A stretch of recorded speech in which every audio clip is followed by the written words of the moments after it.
Hey guys, and welcome back to my channel. Do you not get the concept? Today we're gonna be talking about solo dating, doing things by yourself, how I started it, my motivation, tips for if you want to do it yourself, and a whole bunch of other stuff. So hope you guys enjoy. Okay, let's backtrack this all the way to me being in college. In college, I would say I was a pretty solo person, and that was only because I went to well, it wasn't a small school, but it was a college town. So you knew that everybody you met was from Penn State. So the whole thing with safety and stuff, I never had like a big concern about that because I'm like, 9 out of 10 times you meet them today and then they're in your class tomorrow. So it's not really that serious. But then when I came back home, and I live in New York, by the way, I was like, I don't know if I could do this. This might not be a good idea. And also, I didn't really know what there was to do in New York, which is funny because now that I think about it, there's literally something for everybody to do. But I felt like because I was in Brooklyn and I only had my friends from Brooklyn, I would just do whatever they would do. Most of my friends, well, all of my friends are like long-term friends, like people I've known since elementary school and middle school. And for the most part, what everybody was doing was parties. And me, surprisingly enough, I am not a big party girl. I actually hate parties, and I hate parties because it's like, bro, getting ready, I look nice and all that, and then the place is mad hot and sweaty. Like the way how I had to like assimilate, learn about the fans, all of that, I was like, this is killing me. But I still went because it's like I wanted to hang out with my friends. I wanted to, have a good time and stuff. But eventually the parties became it became way too much for me. Like I couldn't stand doing it anymore. Like it just really wasn't my vibe. I'm like, okay, what do I like to do? Yes, I like to travel, and that used to be like my main thing. Like I never used to be in the city. Personally, if I could, and I would even say it's more so the money, I would say more so PTO, is I would always want to go on vacation. Like there was one year I dad was not working. I was just traveling. Don't ask me how, because to this day I'm like, where did I find the money from? I don't know. But whatever. Then finally, I actually got bored of traveling all the time, which is crazy. I know, right? I got bored and I was like, what do I want to do home? Like, what is there? This sounds crazy, but I'm like, what is there to do in New York? I feel like there's nothing to do here, which is a lie now that I know. But I was just like, damn, like I need to find stuff to do in a city instead of like getting up and like leaving and going places all the time. Like it's starting to feel like a trauma response. Like I felt like a nomad. My bags were always just like packed and unpacked, packed and unpacked. Like I was never home. After my whole year of traveling, I got a real serious job, and I'm like, damn, you mean to tell me I only get 2 weeks out the year of vacation? That's crazy to me. Like I used to look forward to my summer breaks, winter breaks. Anytime I knew I had a scheduled break, I was going somewhere. But now I'm like, damn, I'm gonna have to choose wisely. I'm gonna have to start saying no to trips. I'm gonna have to prioritize. So I'm like, I don't want to feel miserable and trapped in a city, and I don't want to go to parties. Like I'm gonna have to make something shake. So the first thing I did was I started finding like NYC pop-ups, whatever, like stuff like that to go to, free stuff. And I would always like tell my friends, because the thing about it is like when you find pop-ups in New York, it's kind of like last minute for the most part. Like sometimes you might hear about it the day before, but most time, like if you see it on TikTok, it might be the day of. And it's like a lot of my friends, they're really busy. Like they have their own lives, their own schedules. And like I feel like the way how I fit before was like I would just say yes, I would go do whatever anybody else was doing. So it was like easy like for me to end up somewhere. But it was hard for me to get somebody to be like, oh, do you want to come and do this with me today? Do you want to come and do that with me today? Like every time I would ask, it would be like yes, something will come up, somebody will be busy. And like it started getting like annoying. Like damn, like every time I want to do something, I'm relying on if somebody else says yes.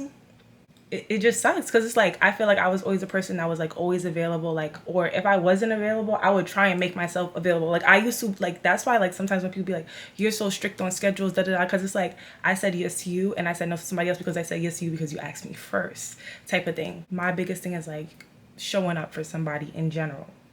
But when you do that, you kind of get lost in somebody else's world and you're not creating a world for yourself. And I realized like too, like this is my life. Like I need to do stuff that I like to do. I can't just be like following people around, like being their shadow all the time.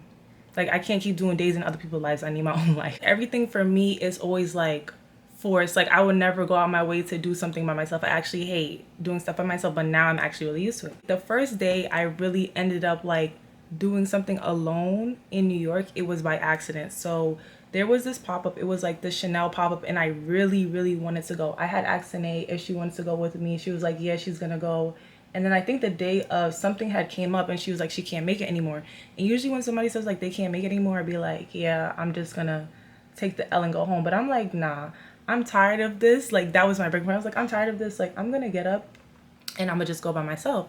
So I get up, I get dressed, I go, and it feels so strange because it's like you're getting ready, but like you're not as excited because it's like you're about to be by yourself. Like you're just thinking about like all the things that could go wrong. Like it's New York, you're alone, it's awkward. Like you're about to be in line waiting, like you don't know nobody. Like you just talk yourself out of it. Like so much negative thinking type of thing. I end up going now and I had so much fun. And you'll be surprised, which I've learned, a lot of times when you go places by yourself, you're more approachable. I don't know what that is about, but it's like I feel like it's more of a pity, honestly. Like they will be like, oh hey, like you're by yourself, like you could hang out with us, whatever. Like it's also a great way to make new friends because it's like in general people are actually really nice, or at least from my perspective. I have a lot of people who be like, oh, be wary of strangers, be scared. That's not me. Like, you know how your parents be like, don't talk to strangers? I literally do the opposite. Like anybody who talks to me, I will talk to them for the most part. Like if they're girls, like the guys, I'd be a little like, oh, please don't bother me. Like, please leave me alone. That was the first time that I went out by myself, and it wasn't intentional, but it was just like a good way for me to learn, like, you know,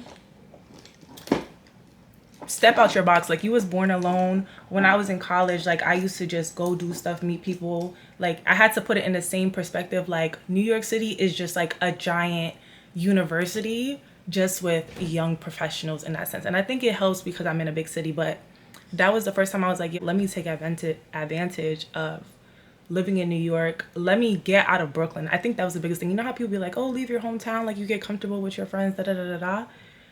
That was the equivalent for me. Like I didn't leave New York, but I left Brooklyn. I left the environment that I'm used to, and I stepped in somewhere where I don't know anybody, and you kind of like start over in a sense because there's so many people here. Like I never realized that like crossing the bridge was like the one thing that kind of like changed my life. I was still scared to do stuff by myself, so I would still ask my friends. There would still be moments where I was like maybe I shouldn't do this, maybe I should wait for my friends, whatever. But then the second, this is like a really big thing. Like I would probably have to do a separate story time about this, but I don't think I ever really spoke to anybody about what happened this time. But the second time I was like, you know what, this was when I was like, you know what, if I could do this, I could do literally anything by myself. Long story short, I had ended up going to Europe last December, breaking in New Year's, but I had posted a vlog about that if y'all want to see it. But I ended up going to Europe, and when I originally went, it was not a solo trip. Something happened with the person I went with. I didn't feel comfortable, and I ended up like just doing, like, we started in Amsterdam, and then after Amsterdam, I think it was like 2 days, I ended up being by myself for the rest of the trip. Like I was so scared. Imagine me going through Paris, going through like the whole of Europe by myself, and it's like, I'm a girl, I'm black, I don't speak the language for these people. Like this is scary AF. But after I did that, I was like, I could do anything. If y'all want a story time about that, I'll probably do that in a whole nother video because that was actually really a lot. But anyways, after that, I was like, I could do anything. All right, I'm gonna start going places by myself, doing things by myself. I'm still a little nervous to travel by myself, but I'm slowly like getting into it. Anyway, so this was in transition when I started like, all right, I'ma just start doing stuff alone, like not inviting anybody, just getting up and going. I started off really small. The first thing I would say was going out to eat by myself. And I would not mean like, oh, I'm about to go to a full-blown dinner. So I kind of learned this from like working. When I was working as a university recruiter, you're in a city alone by yourself and you have to eat lunch. And I'm like, I do not want to sit inside of my hotel eating food. So I just started like sitting at like the restaurant bars and eating the food. And I didn't really mind it. Like sometimes the bartenders, they will have a conversation with you. Sometimes like a stranger will come up and talk to you. Like I don't really mind stuff like that. And then I would just be chilling. I feel like with me, you're gonna call me crazy, but I don't really do a lot of like normal things, I guess. So like I don't listen to music. I don't really, well, that's the main thing. I don't really listen to music. I don't do like filler noises. Like, I like to see what's going around. I like to hear my surroundings. I like to be here, like in the world and stuff. So I would sit, I would listen to the side conversations. I would listen to the type of music they would play. Like, I would just be observant and stuff. A lot of people I see, like, if they would go out to eat, they might like watch a show or watch YouTube or something like that just to like feel the awkwardness. But I don't know. I just didn't really feel awkward eating. Like, it's only a little awkward when it's you're waiting for the food to come. When you're eating, it's like it don't really matter. Most I did to not feel like awkward is like I might scroll on TikTok. I don't think I really would text a friend, but yeah, I would just really scroll on TikTok for the most part to like feel the quiet. The next thing I did like was again the pop-up. So like I feel like in New York, like you go to an event, 9 out of 10 times people are either there for the free stuff or they're there because they really like the brand. So what I learned too for this is another trick. I am a very bland dresser. I would wear a very like solid color top and jeans, like really basic. You know, it doesn't really have any pizzazz. I realize now, like when I actually like dress up, because I was always waiting for like an event to look like a person, or like I would wait for vacation to like look like a person. Now when I be going outside and I have like something that's like, ooh, that's different, people will talk to me. They'd be like, oh, I like your outfit. They will ask where you got it. Like, it's actually a conversation starter. Like, if you are a person who doesn't like to talk, first you have to have something where people be like, you have to have something that's going to be like, ooh, and people are going to talk to you. Another thing which was like really funny too is like this camera that I just bought. I was so embarrassed when I first started vlogging outside with this camera because I'm like, this is drawing too much attention to me. But like a lot of people, they would stop, they would talk to you. A lot of them were actually like, it's like certain things are like signalers. So like a camera automatically, like the people who I attract with the camera is like, oh, people who want to be vloggers, people who are interested in social media, stuff like that. Like they would talk to you about that. And I realized like that's true because again, like because a lot of people kind of like are into trends and stuff, like they might buy clothes because they see everybody buy it. But if there's something that you like that's not really like broadcasted on the internet, or like something that's not mainstream and somebody else recognizes it, that's something that y'all have in common, if that makes sense. So for example, this brush, if I'm walking down and I pull this brush outside, whatever, and I got this from Factory A, nobody else knows about Factory A, but somebody who actually shops at Factory A might come to me and be like, oh my god, did you get that thing from Factory A? Like that was also it when I had like this diesel bag that I had got, that it's like it didn't have like no logos, but it's like if you know diesel, you would know like this is a diesel bag. That's kind of like another great way to like again meet people. Oh, and then the other thing that I feel like I put into like effect was like when I'm on vacation, I meet people easy, people talk to me, whatever. So I just put the same like vacation personality into like my personality back home, because I feel like at home I'm like so serious all the time. I was like, why don't you just be happy? So I had that same personality when I started going out in the city and stuff, and that was like another way where it's like you meet one person, they introduce you, they take you here. It's like the same type of vibe. For people who are like really like antisocial or like have really big anxiety, I like to go out on days that are not busy, or go out hours that are not as busy too. That's a great way too. So for example, the gym. I hate going to the gym by myself. I would prefer to go with somebody else. But when I first started going to the gym, nobody had like the same hours as me, or it was like the distance, like it was always an issue, whatever. So what I started doing was like I would go to the gym the emptiest time of the day. So like I would go midday, or I would go really early in the morning, and I would hide away in the studio type of thing. A lot of people will still try and talk to you because it's like, oh girl, whatever. Like people are silent watchers online, but they're silent watchers in person too. Like, yeah. So I was really nervous about going to the gym, but again, it took practice. Like just keep going. And it took me a year to actually speak to people at the gym, which is crazy. I think another thing that helped me was when I started vlogging. And the way how I vlog, like especially on TikTok, it'd be like, come with me, so and so. Like it feels like I'm on FaceTime, like talking to somebody. So I'd be forgetting like, oh snap, like I'm by myself. The fact that I'm always like vlogging and stuff, nobody ever really complained to me about it. But sometimes I feel like I don't know. I wouldn't want a camera in my face every time I go out with my friends or something like that. Like sometimes I really want it to just be like a low key night. So imagine somebody always walking outside with a camera and they put it in your face. You have to cut the conversation, something you got to work. Like me, I be worried about stuff like that. I don't know if people be thinking too much of that. Like even in an Uber, like I would not have a real conversation about something because even though he's an Uber driver, like you don't know who he know. Like no, I don't like people in my business like that, which is very contradictory because again, I be on the internet talking all the time. But yeah, so I was like, instead of having the camera in like people's faces all the time, like how can I still balance out like hanging out with my friends but still making videos? Because again, I love vlogging and stuff. So that was another reason why I started going out by myself, because I'm like, okay, if I go out by myself, I don't have to worry about other people may not want to be on camera.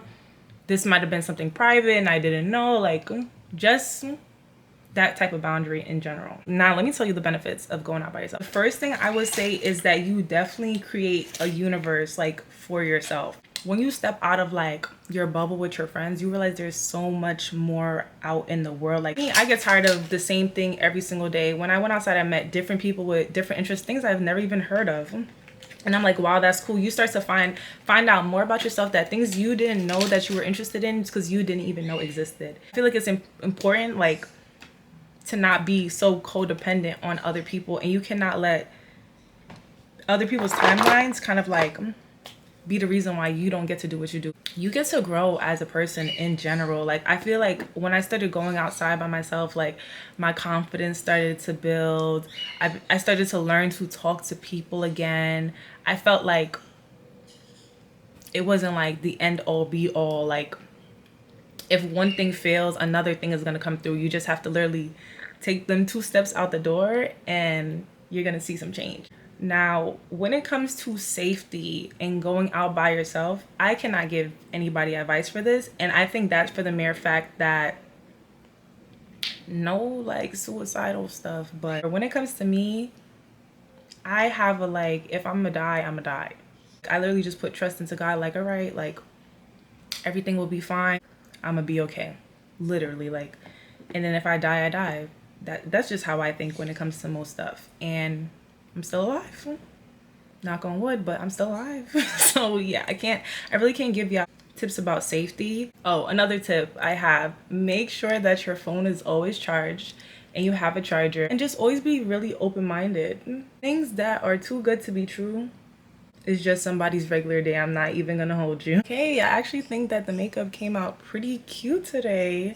But yeah, that was my video. I hope you guys enjoyed. Give this a thumbs up if you liked it. Don't forget to subscribe if you're new, and come back next week for another video. I think I might make this like a series.